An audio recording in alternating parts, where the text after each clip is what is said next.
नमस्कार, मैं हूं प्रतिबिंब शर्मा और आप देख रहे हैं इनसाइट। भारत अपनी बढ़ती अर्थव्यवस्था को सतत विकास से जोड़ने की महत्वपूर्ण जलवायु चुनौती का सामना कर रहा है।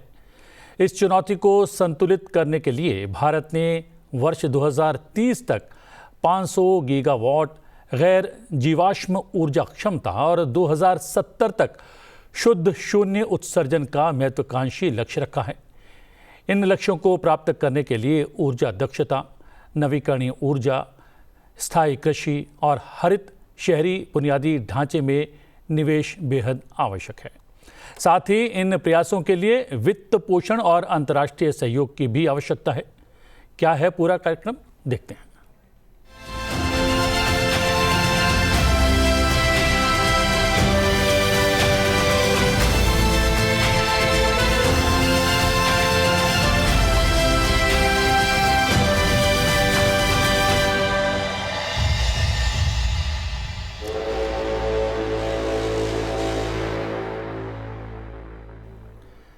जी हाँ, जलवायु परिवर्तन और सतत विकास, इस पर बातचीत करेंगे 3 विशेषज्ञों से और तीनों विशेषज्ञ वर्चुअली हमारे साथ जुड़े हुए हैं। पीके जोशी हैं, प्रोफेसर, विशेष केंद्र पर्यावरण विज्ञान विद्यालय जेएनयू, आपका स्वागत है। सुरुचि भड़वाल हैं, निदेशक जलवायु परिवर्तन एवं वायु गुणवत्ता टेरी, और उपेंद्र त्रिपाठी हैं, पूर्व सचिव नवीन एवं नवीकरणीय ऊर्जा मंत्रालय, संस्थापक महानिदेशक अंतर्राष्ट्रीय सौर गठबंधन। जी हाँ, सबसे पहले बात करता हूँ जोशी जी आपसे। एक तरफ भारत विश्व की तीसरी सबसे बड़ी आर्थिक शक्ति बनने की ओर अग्रसर है। एक तरफ हम लोगों ने संकल्प लिया है प्रधानमंत्री के माध्यम से वर्ष 2047 तक देश को विकसित राष्ट्र बनाने का, लेकिन वहीं हम देख रहे हैं लगातार कि जलवायु परिवर्तन की वजह से प्राकृतिक आपदाएं आ रही हैं और हमारे सतत विकास को कहीं ना कहीं बाधित कर रही हैं। आपका क्या कहना है? जी नमस्कार। जैसा कि आपने कहा, जलवायु परिवर्तन के कारण विभिन्न प्रकार के जो डिजास्टर्स और हैजार्ड्स हैं, उनकी संख्या और उनकी तीव्रता जो है वो दोनों बढ़ रही है, और उसके कारण जो जिस तरह का इंफ्रास्ट्रक्चर डेवलपमेंट जो हो रहा है उसको वो बाधित करता है।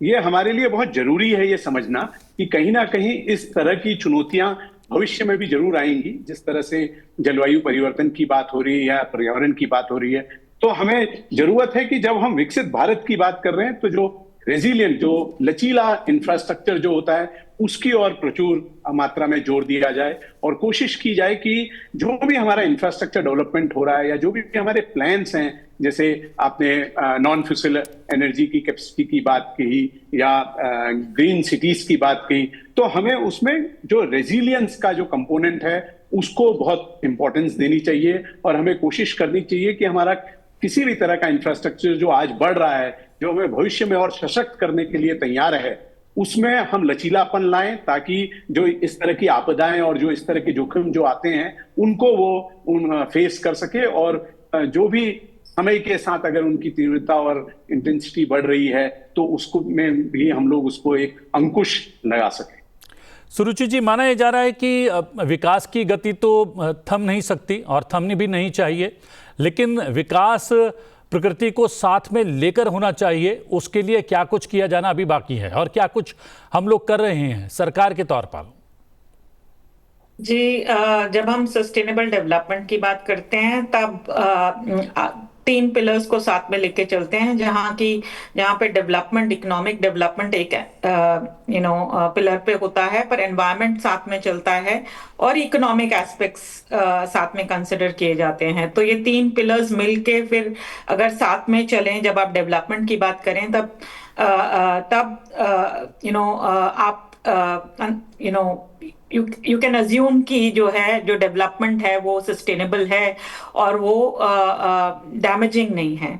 तो इस कॉन्शियसनेस के साथ बेसिकली अगर डेवलपमेंट किया जाए, जो भी हम डेवलपमेंट को रोक नहीं सकते, बट अगर हम एनवायरमेंटल कॉन्शियस डेवलपमेंट को प्रमोट करें थ्रू वेरियस प्रोग्राम स्कीम्स जो हम इम्प्लीमेंट कर रहे हैं, जो सरकार इम्प्लीमेंट कर रही है, आप मेक श्योर करेंगे कि जो डैमेज है एनवायरमेंट को वो सबसे लीस्ट हो, जिससे कि उसका नेगेटिव इम्पैक्ट्स जो हम देख रहे हैं, जो आज की डेट में हम देखते हैं, चाहे आप लैंड के बारे में बात करें, चाहे आप वाटर के बारे में बात करें, चाहे एयर के बारे में बात करें, चाहे क्लाइमेट चेंज के बारे में बात करें, जो हम नेगेटिव इम्पैक्ट्स देख रहे हैं एनवायरमेंटल कॉन्सिक्वेंसेस के, वो हम जो है उसको रिड्यूस कर सकें। तो ideally I think the need of the our is कि जो है हर डेवलपमेंटल प्रोग्राम, हर डेवलपमेंटल एस्पेक्ट के बारे में जो हम सोचते हैं, उसमें एनवायरमेंटल इंटीग्रेशन जो है वो कोर होना चाहिए, और उसको इम्प्लीमेंटेशन में बेसिकली उसके प्रभाव के बारे में पहले से ही सोचना चाहिए और इंटीग्रेट होके उन कंसर्न्स को कंसिडर करके इम्प्लीमेंटेशन के बारे में सोचा जाना चाहिए। जी हाँ उपेंद्र जी, एनवायरमेंटल इंटीग्रेशन जो है वो लक्ष्य होना चाहिए, वो कोर होना चाहिए। ये महत्वाकांक्षी लक्ष्य सरकार के द्वारा भी रखा गया है। इन लक्ष्यों को प्राप्त करने के लिए माना जाता है ऊर्जा दक्षता होना आवश्यक है, नवीकरणीय ऊर्जा पर ध्यान देना चाहिए, स्थायी कृषि और हरित शहरी बुनियादी ढांचे में निवेश बहुत आवश्यक है। ये कहने में बहुत आसान है मेरे लिए भी और संबंधित लोगों के लिए भी, लेकिन जब ऐसा करने का प्रयास किया जाता है तो किस प्रकार की चुनौतियां सामने आती हैं? देखिए, ये पहले तो शुक्रिया हमें आपने बुलाया ये प्रोग्राम के लिए। आपने जो सवाल उठाया ये काफी इम्पोर्टेंट सवाल है, क्योंकि पहले तो 2070 तक प्राइम मिनिस्टर मोदी ने बताया कि भारत नेट जीरो बन जाएगा। ये इसीलिए बताया गया कि अगर हम नेट जीरो नहीं बनेंगे तो हमारा जीडीपी का जो लॉस होगा 15% टू 20%, 15 से 20% तक लॉस होगा। क्योंकि जो क्लाइमेट डिजास्टर हम बताते हैं तो इसका जो नुकसान होगा, जो रिजल्ट होगा, वो भारत के लिए काफी खतरनाक है। और आप सही बताएं कि ये नेट जीरो बनने के लिए हमें काफी सेक्टरों में काम करना पड़ेगा। एक ट्रांसपोर्टेशन है, बिल्डिंग है, एनर्जी है, एग्रीकल्चर, डेयरी, वेस्ट सेक्टर, काफी सेक्टर्स हैं। एक आप सर्कल बना सकते हैं और उसको डिवाइड कर सकते हैं, तो सिर्फ एक 7 सेक्टर पे ये सब काम करना पड़ता है। इसमें आप जैसे बताया कि एनर्जी में तो काफी काम हो रहा है। हम 500 गीगावाट की आप मेंशन किए, और आपने बता रहे थे कि वो डेवलपमेंट होगा और एनवायरमेंट जो सस्टेनेबल एजेंडा होगा। सोलर एनर्जी एक एग्जांपल है, क्योंकि अभी जो 138 गीगावाट हुआ है इसका कॉस्ट भी कम है और एनर्जी के लिए भी अवेलेबिलिटी है। तो हम देखते हैं कि जब प्रैक्टिस में हम आते हैं ये डिबेट इतना चैलेंजिंग नहीं होता है। हम काफी एरियाज आ गए जहां एनवायरमेंट और इकोनॉमी मर्ज होते हैं। जैसे सोलर एनर्जी एक एग्जांपल है जो कॉस्ट एफिशिएंट है और लो कार्बन कंटेंट है। इस छोड़ के हमने बताया कि वो बिल्डिंग सेक्टर है, एग्रीकल्चर सेक्टर है, जहां काफी काम करना होगा। फॉर एग्जाम्पल हम एक एग्जाम्पल देंगे, अभी एक बायोचार है जो बायोमास लेके हम क्लम्प बनाते हैं जिसमें कार्बन कम होता है और ऑर्गेनिक कंटेंट सॉइल में बढ़ता है, और 10,000 साल के लिए वो बायोचार लैंड मतलब जमीन पे रह सकता है। और वो छोड़ के और एक नया टेक्नोलॉजी है जिसको बोलते हैं एनहेंस्ड रॉक वेदरिंग, जो ग्रेनाइट स्टोन पाउडर होता है, इसको लेके जमीन पे बिछाते हैं और उससे कार्बन डाइऑक्साइड एटमॉस्फेयर से कम होता है। वो इतना डिटेल्स हम नहीं देंगे, बट पॉइंट ये है कि काफी सेक्टर में प्रैक्टिस चेंज हो रहा है, नए नए टेक्नोलॉजी आ रहे हैं। और जो फाइनेंस की सवाल है, ये ट्रांजिशन के लिए जैसे प्राइम मिनिस्टर मोदी और इंडिया ने बताया पिछले कॉप में कि हमें 1.3 ट्रिलियन डॉलर चाहिए, तो वो सवाल हम बाद में देखें कि वो जो ट्रांजिशन हम बता रहे हैं 2070 तक, इसके लिए इंडिया को कितना पैसा चाहिए और पैसा कहां से आएगा, टेक्नोलॉजी चाहिए वो कहां से आएगा। तो ये सेक्टर स्पेसिफिक स्टडी होके भारत सरकार ने एक टास्क फोर्स भी बनाया नीति आयोग से, जिन्होंने 6 सब कमिटी बनाया, और वे 6 सब कमिटी एक एक एरिया पे स्टडी कर रहे हैं। और वो सब आएगा जो नेक्स्ट क्रॉप ब्राजील में होने वाला है, उस पर भारत में जो प्रपोजल देगा और क्या क्या स्टेप्स ज्यादा लेंगे। बट ये एक टाइम है जहां भारत एक क्लाइमेट स्पेस में, ग्लोबल क्लाइमेट स्पेस में लीडर बन रहा है, सिर्फ सोलार में नहीं, हर एक चीज में बन रहे हैं। जी, लेकिन ये जो इंटरनेशनल सोलार अलायंस है उसने 1 ट्रिलियन अमेरिकी डॉलर जुटाने का लक्ष्य रखा है या भारत ने इसके माध्यम से ये लक्ष्य रखा है? देखिए, इंटरनेशनल सोलर अलायंस जो इंडिया और जापान ने लॉन्च किए थे 2015 पे, वो पेरिस डिक्लेरेशन से निकला था। पेरिस में पहले एक डिक्लेरेशन था, 70 कंट्रीज का हेड्स ऑफ कंट्रीज आए थे, उसी में $1 ट्रिलियन जो था, ये काफी मीन्स पे आने के लिए था। उसमें एक जो आइडिया उसमें था कि वर्ल्ड बैंक जैसा है, दुनिया के जो वर्ल्ड बैंक आपने सुने होगा, AIIB, Asian infrastructure investment bank सुने होंगे, ब्रिक्स डेवलपमेंट बैंक है, एशियन डेवलपमेंट बैंक है, ऐसे वो आइडिया था पीछे कि एक वर्ल्ड सोलर बैंक हो ना। वो वर्ल्ड सोलर बैंक में $1.3 ट्रिलियन वो मतलब मोबिलाइज करके उसमें रिस्क फंड्स भी होगा, हेजिंग होगा, और it will get more capital from private sources. ये सब आइडिया था। वो अभी एक सोलर फैसिलिटी फंड भी आईसा ने लॉन्च किया, जिसमें काफी रिस्क मिटिगेशन हो रहा है।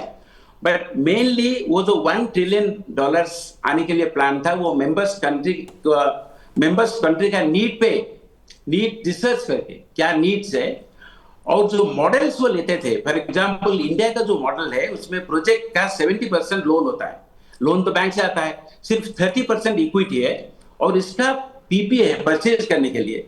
तो दुनिया भर सोलर एनर्जी हो या जो भी एनर्जी हो, एक मार्केट है, डिमांड है, और इंडिया जैसे देश में मिडिल क्लास एक्सपांड कर रहा है, लोगों का कंजम्पशन नीड्स बढ़ रहा है, और वैसे हमारा कंजम्पशन इंडिया में पर कैपिटा एनर्जी अभी दुनिया का 30% से कम है। मतलब global consumption is much higher than ours. तो इसी कंटेक्स्ट में जो भी एनर्जी आएगा उसके लिए पैसे की उतना शॉर्टेज नहीं होगा। बट जो $1 ट्रिलियन था वो रिस्क मिटिगेशन पे था, और bonds, green bonds, use of retirement pension funds, और सबसे बड़ा था कि एक वर्ल्ड सोलर बैंक हो सके। वो आइडिया है, अगर वर्ल्ड सोलर बैंक एक होगा, या वर्ल्ड क्लाइमेट बैंक, या सस्टेनेबल बैंक जो भी होगा, उसमें फाइनेंस विल बी इजियर। जी, पीके जोशी जी, ये रिन्यूएबल एनर्जी में जैसा बताया यहाँ पर कि काफ़ी काम हो रहा है उपेंद्र जी ने, और पूरी दुनिया जो है इसको मान भी रही है, और इसको और भी विस्तार देने की कोशिश में लगातार सरकार है। लेकिन अगर आपसे बात करें तो विशेष केंद्र पर्यावरण विज्ञान विद्यालय, ये किस क्षेत्र में काम कर रहा है? ये जलवायु परिवर्तन को रोकने के लिए या फिर पर्यावरण को बचाने के लिए ये किस तरीके से काम करता है? मैं भी जानना चाहूँगा और हमारे दर्शक भी जानना चाहेंगे। देखिए, कोई भी संस्थान, जैसा कि हमारा जवाहरलाल नेहरू विश्वविद्यालय में जो हमारा स्कूल ऑफ एनवायरमेंटल साइंसेज है, हमारी एक कोशिश रहती है कि जो भी डेवलपमेंट्स जो हो रहे हैं, जो भी नई बातें जो हो रही हैं जलवायु परिवर्तन के विषय में, उसके बारे में समग्र रूप से जो भी हमारे शोधार्थी और विद्यार्थी हैं उनको बताना। उसके अलावा हम लोगों के जो रिसर्च कंपोनेंट्स हैं उसमें भी हम लोग इस तरह की कोशिश करते हैं। जैसे मैं अपने स्कूल के बारे में यदि आपको बताऊं तो एक बायोचार पे रिसर्च होती है, जिसके कारण जिसके इस्तेमाल करके हम एक तरफ तो जो एनर्जी इंटेंसिटी जो है उसको कम कर सकते हैं, और जो उसका रिलीज जो है कार्बन डाइऑक्साइड या अन्य ग्रीन हाउस गैसेस का, उसको कम कर सकते हैं। साथ ही साथ जब हम ग्रीन कवर बढ़ाने की बात करते हैं तो हम जो बीज हैं उनको किस तरह से अंकुरित करें बायोचार का इस्तेमाल करके, ताकि उनमें कम कीड़े पड़े और उनकी सक्सेस रेट ज्यादा रहे।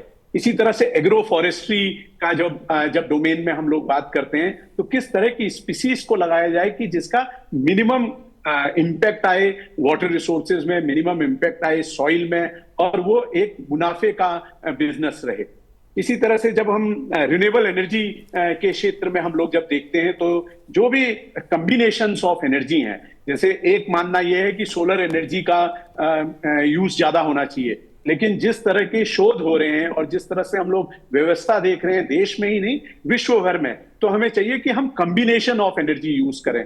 हमको फेज आउट करना है जो फॉसिल फ्यूल है, कोयला जो है, लेकिन जो हमारे अन्य जो हैं, चाहे वो ग्रीन हाइड्रोजन की बात है, चाहे सोलर की बात है, चाहे विंड पावर की बात है, किन ज्योग्राफिक लोकेशंस में किनको हम प्रचुर मात्रा में किनका हम इस्तेमाल कर सकते हैं, किनका हम इकोनॉमिक यूज कर सकते हैं। तो जो हमारे जैसे जो पर्यावरण के जो संस्थान हैं वो अक्सर इन विषयों पर शोध करते हैं और इनमें नए जो विचार आ सकते हैं उनको प्रोड्यूस करते हैं। इसके साथ ही जब हम लोग कम्युनिटी की बात करते हैं, भारतवर्ष जैसे बहुत अन्य देश हैं जिसमें हम लोग ये देखते हैं कि जो जेंडर बेस्ड जो इनइक्वालिटी है वो भी कहीं ना कहीं क्लाइमेट चेंज से इंपैक्ट हो रही है।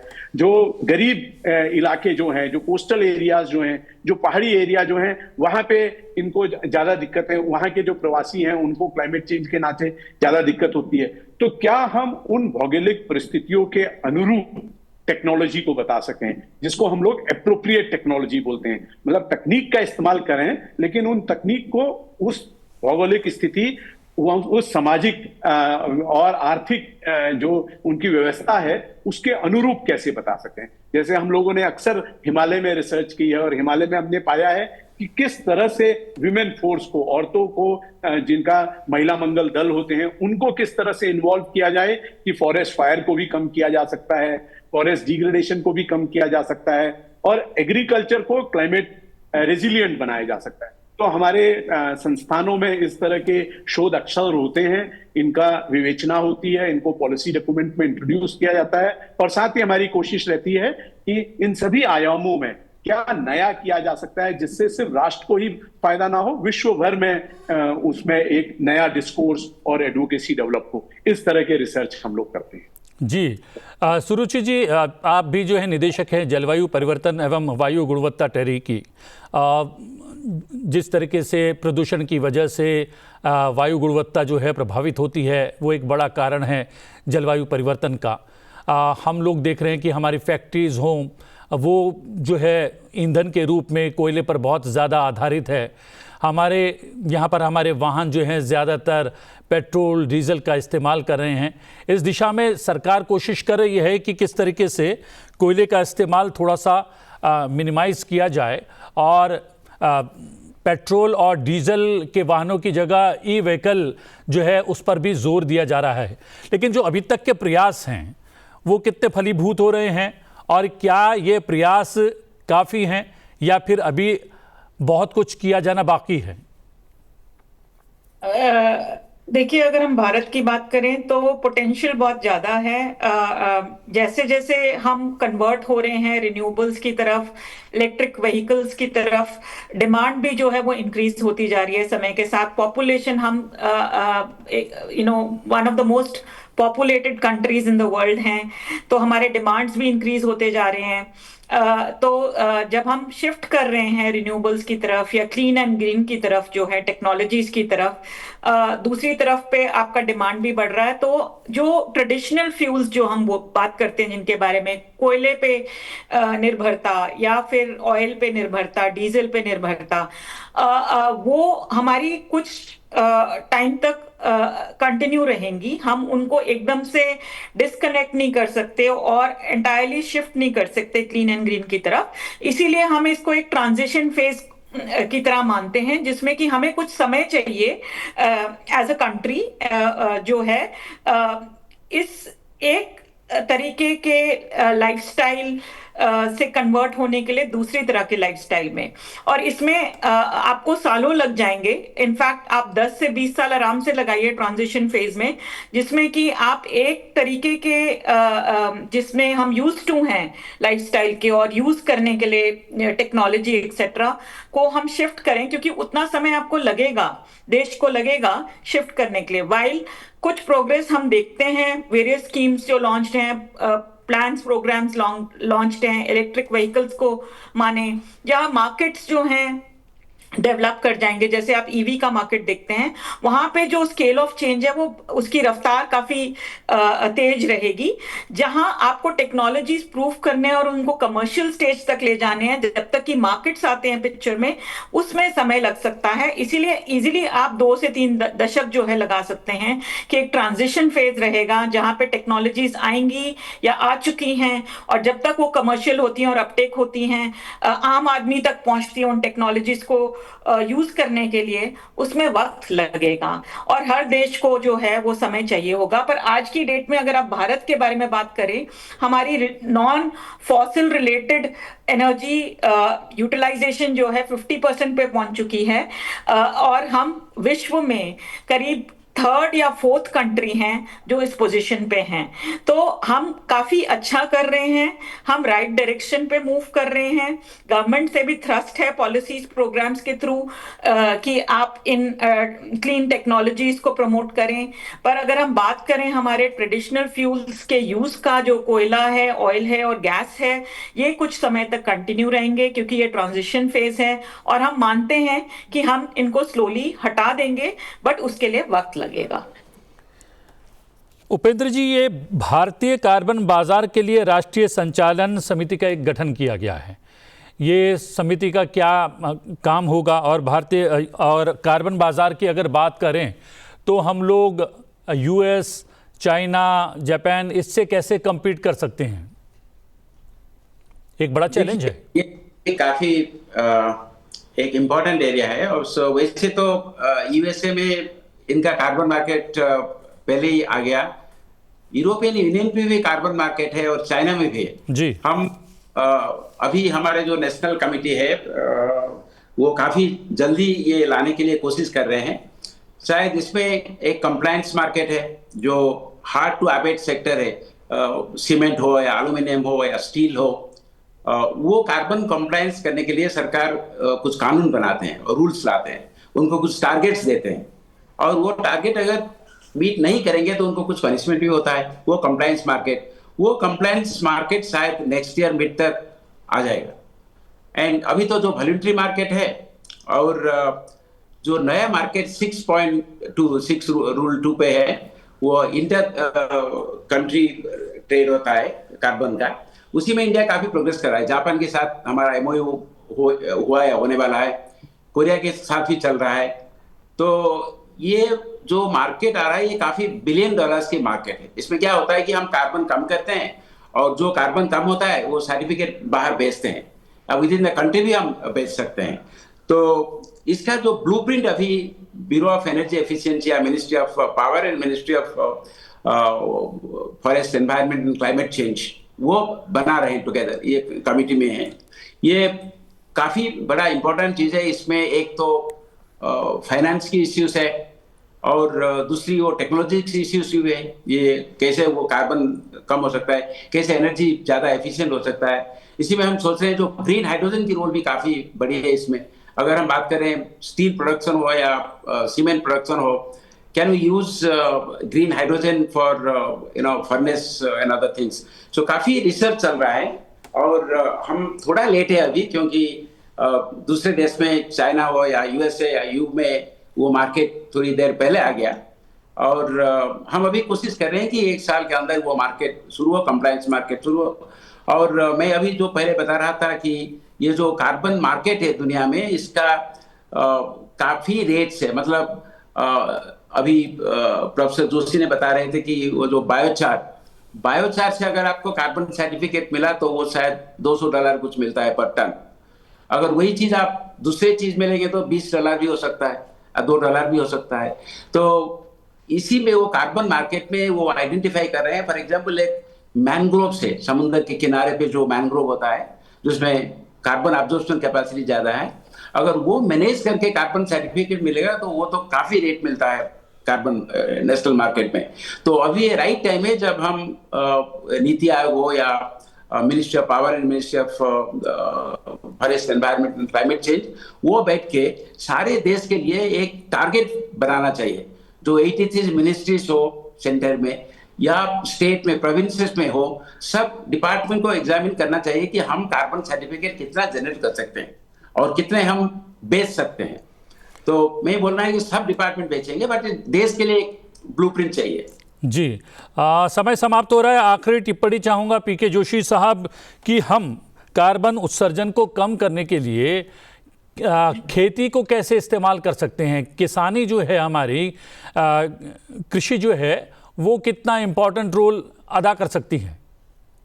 देखिए, जो भारतवर्ष में खासतौर जो कृषि का जो कंट्रीब्यूशन रहा है वो काफी अच्छा रहा है ग्रीन हाउस गैसेस में, और स्पेशली वो धान की खेती के नाते जिसमें भी आप पानी जमा करते हैं उसमें। तो कोशिश की जा रही है और ऐसी कन्वेंशनल और नेचुरल फार्मिंग को तवज्जो दी जा रही है, ग्रीन फार्मिंग को तवज्जो दी जा रही है, जिसमें आप जीरो टिलेज करते हैं, मतलब आप जमीन को ज्यादा खोदते नहीं है, और इस तरह ड्रॉट रेसिस्टेंट और इस तरह की प्रजातियों में भी काम किया जा रहा है जिसमें वाटर का रिक्वायरमेंट मिनिमम हो। तो एक तरफ आप बीजों का, नए तरह के बीजों का तैयार करने की कोशिश कर रहे हैं, दूसरी तरफ आप भू आवरण को कैसे इस्तेमाल करें कि उसका मिनिमम यूटिलाइजेशन हो कार्बन रिलीज में, और तीसरी तरफ आप जो कन्वेंशनल फार्मिंग है या जो नेचुरल फार्मिंग है उसको अडॉप्ट कर रहे हैं। तो हम लोग देख रहे हैं कि जितना हमारा गेंजेटिक प्लेन्स जो है उसमें कहीं ना कहीं इस तरह के एग्जाम्पल सेट किए जा रहे हैं, जहां पे जो केवीकेस के थ्रू जो ग्रामीण जो संख्या है, जो फार्मिंग कम्युनिटी जो है, उनको इस तरह की तकनीक, इस तरह का ज्ञान दिया जा रहा है ताकि वो जो उनका कंट्रीब्यूशन है ग्रीन हाउस गैसेस की तरफ और कार्बन डाइऑक्साइड की तरफ उसको मिनिमम किया जाए। जो सबसे बड़ी चिंता अभी हमारे सामने है वो पराली का विषय है, और उसमें भी कहीं ना कहीं उसके कार्बन विकेट्स बनाए जा रहे हैं, और ये देखा जा रहा है कि कैसे हम उसका डायरेक्ट जो कार्बन एमिशन है उसको मिनिमाइज किया जा सकता है। पीके जोशी जी, आपका बहुत बहुत धन्यवाद। सुरुचि बड़वाल जी, आपका बहुत बहुत धन्यवाद, और धन्यवाद उपेंद्र त्रिपाठी जी का। आप लोगों ने बहुत सारे बिंदु पर प्रकाश डाला और इस पूरी चर्चा को विशेष बना दिया। इनसाइट में आज के लिए इतना ही। इनसाइट में आपसे फिर भेंट होगी एक नए विषय के साथ। फिलहाल मुझे आज्ञा दीजिए, बने रहिए संसद टीवी के साथ। नमस्कार।